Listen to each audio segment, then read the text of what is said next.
Slime Cuck 2 Battle of the Raging Tar is a game developed in a park somewhere in California in which you enslave an entire planet by feeding it food like it's Staccato Avocado. In doing so, you begin to question what sort of meth or cocaine that you did in that back alley to arrive at Rainbow Island, and constantly be under pressure to make money by farming various forms of literal crap. In this game, you play as the quirked up and extremely high on crack protagonist Beatrix LeBrew on her quest to live a life of ranching by trapping slimes in cages and feeding them to sell their literal crap on the market for money. Yes, this is a legit game idea. And after receiving a letter on a mysterious boat while one day sitting on a dock eating carrot juice, the letter tells her to go to the Cocaine Islands, and she goes to uncover the mysteries that lie on the Isle of Coke and discover drugs.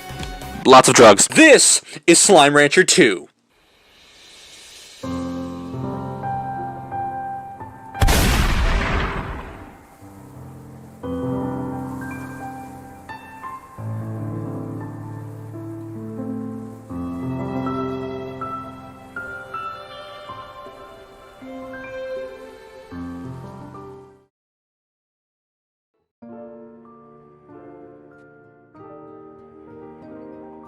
Ah yes, the meth lab, home to literally the entire cast of Fast and Furious for how much meth they smoke to make the movies. Looks like the refinery makes its turn in this game, and I'll just cut to the chase. It has the same functions that it did in the previous game. Let's now just imprison our friends, feed them some wildlife, and sell their crap on the black market.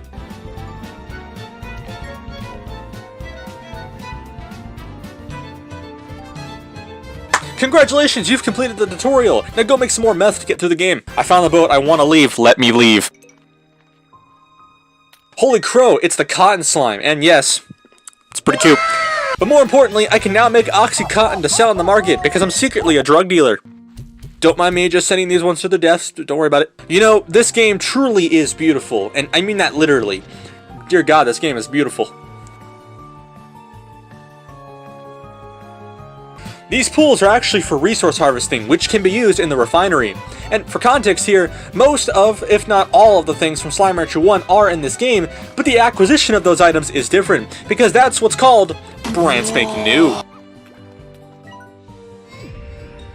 Ew, there's sections of the map, and a map icon doesn't unlock all of it at once? Why? Jesus Christ, I found the cotton Gordo, and it looks so adorable that I may die over it. Water lettuce. So what, is this just blue colored lettuce that floats on water? Because this ain't water lettuce if it ain't in water, which it isn't, by the way. I also found phosphor cheeses, so there's that. Hello there.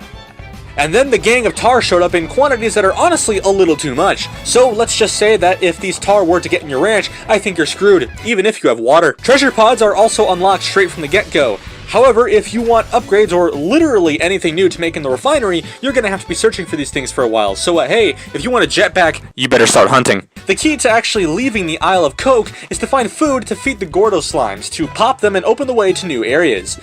Notice how I'm saying pop them and not kill them, because saying that you're going to kill a slime doesn't make sense, but it would also probably get me demonetized, which is also rather funny because that's never happening. I slept for several hours and woke up to realize that a system from Slime Rancher 1 is missing. You would normally be able to talk to these people to get items for them and get a reward, but now it's used as a phone service. What?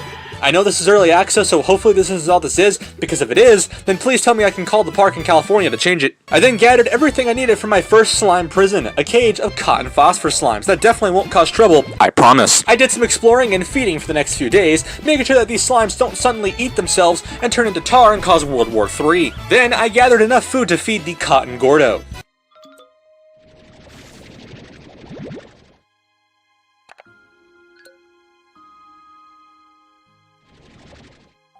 Alright, let's do this.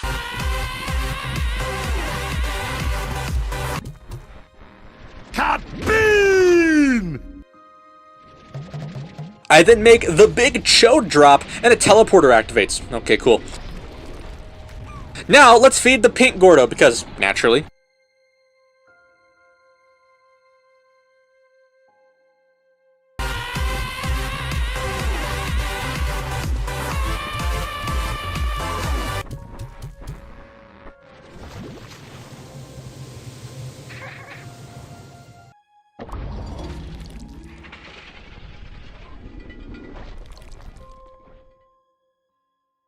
Chode destroyed. I ran back to get some Q-berries, sold some more poop from the slimes that I imprisoned, and returned to absolutely destroy the final Gordo on this island.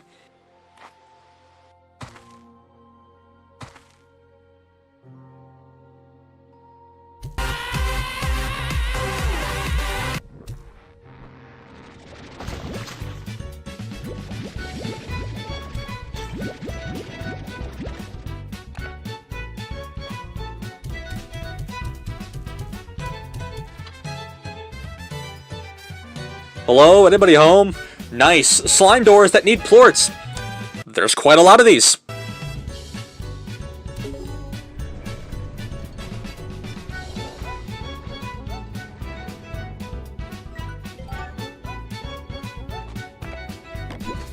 Wait, you're telling me that I went looking for this tabby plort just to get this? Seriously? With this, it's time to visit those 2 new areas that we unlocked, starting things off with the Ember Valley. Here you can find a variety of different slimes, ranging from the classics like rock, crystal, boom, and fire slimes, as well as a brand new type of slime, the baddie slime. Coincidentally, probably the slime that caused the coronavirus. After finding the crystal and baddie slimes, I decided to then make my next slime a baddie crystal pen, so that I can make crystal meth infused with the coronavirus. Good thinking, Panda. After I finished, I headed to the second new area known only as the Starlight Strand. And wow. I said this game is beautiful, but god dang, that's beautiful. So good job the guys in the homeless place in the park. But yep, I'm saying, yep, that's English. Here we can encounter many new slimes, like the ringtail slimes that for some reason go into giant statues whenever it's day, and the angler slimes, who honestly just look like a fish from Finding Nemo. As well as we find the honey and hunter slimes here as well. I decided that my next prison cage was going to be a honey angler cage, and chose to explore for a bit before returning to base and setting up some pens and feeding the slaves.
Now normally, this is where I would end the video, but let's be honest, I need to show you more of this game. I poured about another 25 hours into this game after all of this footage, explored all 3 areas fully, and popped almost every Gordo on the map, with the exceptions of the Tabby, Honey, Flutter, yes Flutter, and Angler Gordos. I want to show you these areas a bit and do some complaining. First things first, Hunter Slimes only seem to spawn in this one area in the map. I could be wrong completely, so in this if I am wrong, then you can yell at me. But when the tar decide to raid the place, let's just say that you're not getting any hunter slimes, because they're going to die in about 30 seconds. The lava area is also pretty cool, complete with boom and fire slimes, and it looks great, yet I will still complain that I cannot stand in the fire for an extended period of time. Then there's these things. Flutter slimes. They're the only slime in the game that requires a food item that is not a fruit, veggie, or meat, and are probably one of the most oddball slimes ever because they only exist in this one area. In particular, they eat moon dew nectar, which only spawns in the aforementioned lava area, and only spawns during the evening and night at 5 PM, and you can only get 1 to 2 per harvest, And the nectar spoils over time, so you can't hold on to it forever either. Yeah, I'm gonna say, these guys should not be in the game, so Monami, get them out here, please. I've set up a good few farms, prisons, and made some mild contraptions. It's pretty chill here. The music in this game's great, and so are the visuals. And the atmosphere hasn't changed really at all from the first game either. So, what is my final verdict on Slime Rancher 2? It's not actually Slime Rancher 2. It's actually Slime Rancher 1.5.